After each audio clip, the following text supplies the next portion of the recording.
and all of a sudden they owe debt to a criminal group, and that debt is going to come with interest, and they're not going to be happy if you don't pay. We spend our time hearing victim stories where you have people losing their homes and losing their livelihoods. You know, you've got all sorts of cases around people committing suicide because they've lost their life savings. In terms of money muling, I think what we want people to understand is that they're just a piece in the chain.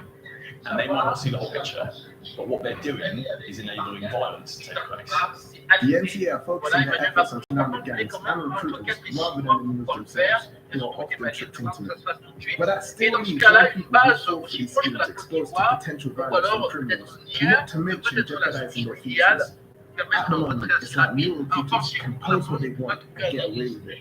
It seems like the social media companies themselves could be doing a lot more to validate its users and regulate its content, stopping the recruiters being on the platform in the first place.